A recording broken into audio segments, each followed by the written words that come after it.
Okay, I'll read the book of Psalm, Psalm chapter 8. It says, "The Lord, O Lord, our God, how excellent is thy name in all the earth, who has set thy glory above the heavens. Out of the mouth of the babes and suckling hast thou ordained strength because of thine enemies, that thou might steal the enemy of the avenger. When I consider thy heavens, the works of thy finger, the moon and the stars, which thou hast ordained. What is a man that thou art mindful of him? The son of man that thou visit him? For thou hast made him a little lower than the angels, and crowned him with a glory of honor. Thou made him to have dominion over the works of thy hand. Thou hast put all things under his feet, all sheep, all oxen here, and the beasts of the field, the fowl of the air, the fish of the sea, and whatsoever pass to the path of the sea. O Lord our God, how excellent is thy name." Amen. Amen. Greetings again in the name of Jesus Christ. I would like to speak on a simple subject.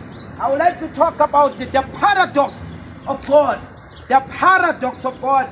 Paradox. The paradox of God.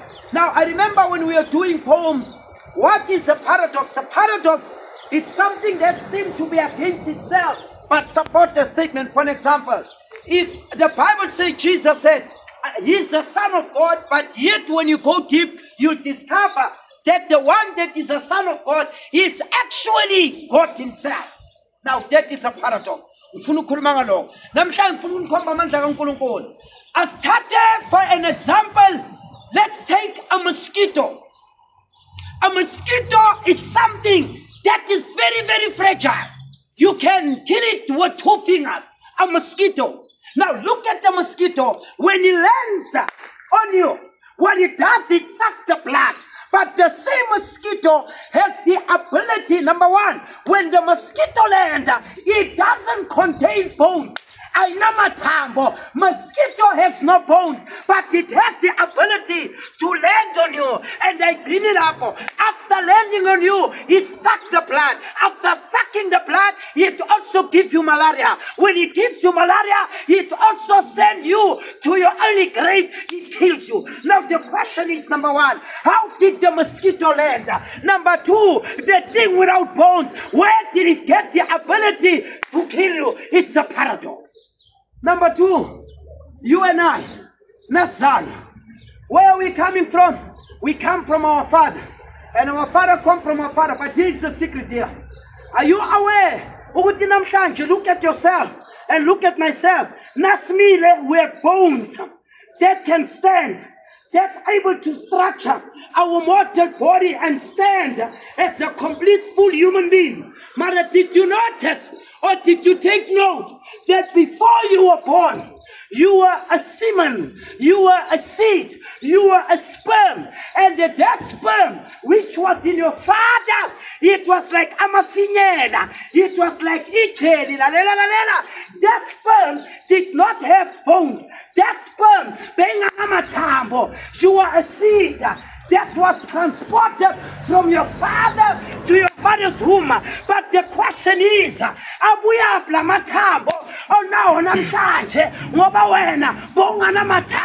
it's a paradox of God. Even the scientists cannot explain it. Where are the bones coming from? I mean, the seed, actually. Not the pegalent. But suddenly when they scan you and they examine the womb of your mother, now there's something that's starting to grow. The seed becomes something.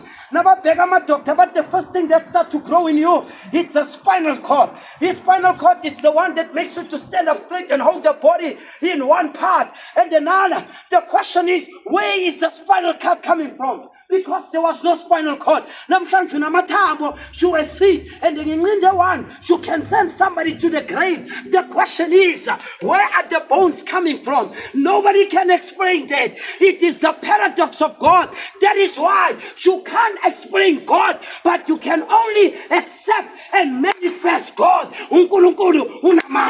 Amen. My goodness. Number 3. Look at the world. Scientists have proven it time and time and again. Astrologists, they went up there. The earth is hanging on nothing. Nothing is holding the earth. The earth is hanging on air. The earth is one of the planets. The earth is on air. The third one is it's on air. What is holding it? Nothing is holding it. And for billion and billion of years, it's hanging in the air. It must tell us beyond or above the creation, there must be a creator. If God is able to make the earth to hang on air, then what kind of a being is this God? How excellent you are, how great thou art, the fingers of God. Amen. Amen. Amen. Look. Umntwana nakazala a baby. Do you know what the baby has got its own language that it speaks before the mother teaches it how to speak? When a baby is hungry, you can be how educated and have learned book. When a baby is hungry, when she's still born, the only way to get the undivided attention of the parent, the baby must cry. Nagalambile, nge, must cry. Nagasmoshele, nge, must cry. Nagawamela, why? Because of the nature of God saying, if you're hungry, cry.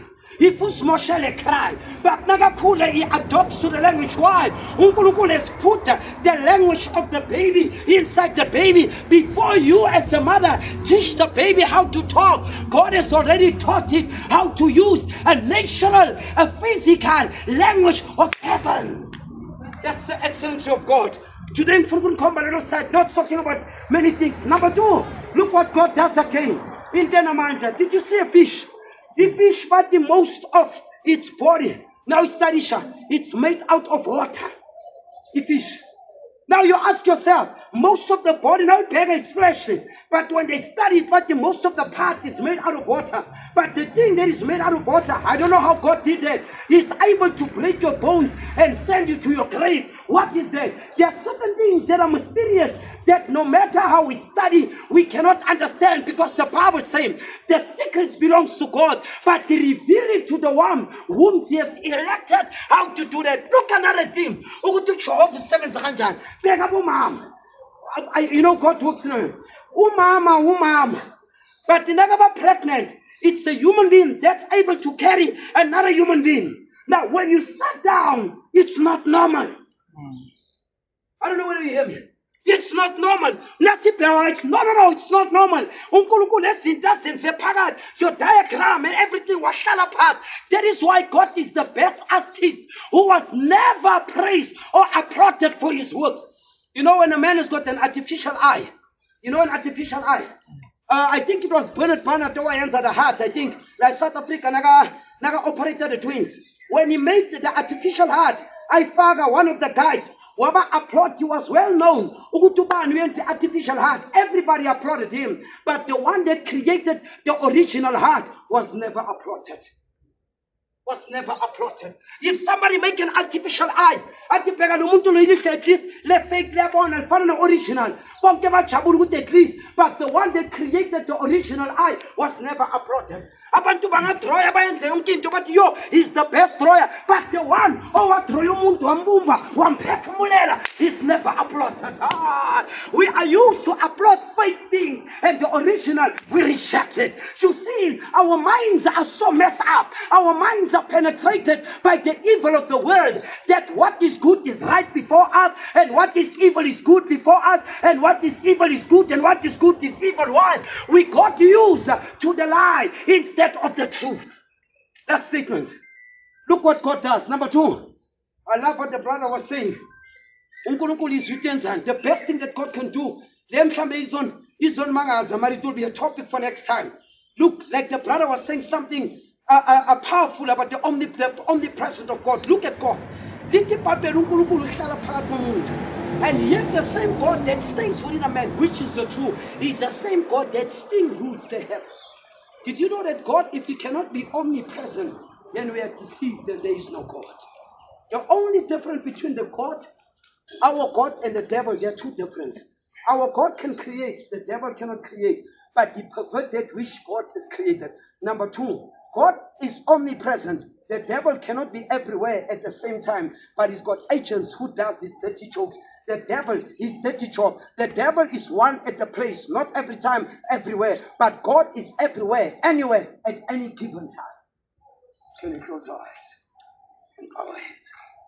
Father, Amen. Father, we really thank you. This is the simplicity of God. This is the simplicity of the being that you are. Father, we are very much, Heavenly Father, apologetic to the fact that you've done so many things. We see it with our eyes, and yet we did not come back to you and say thank you, Father. We apologize for not being thankful. We apologize that we woke up this morning hours we did not pray to you.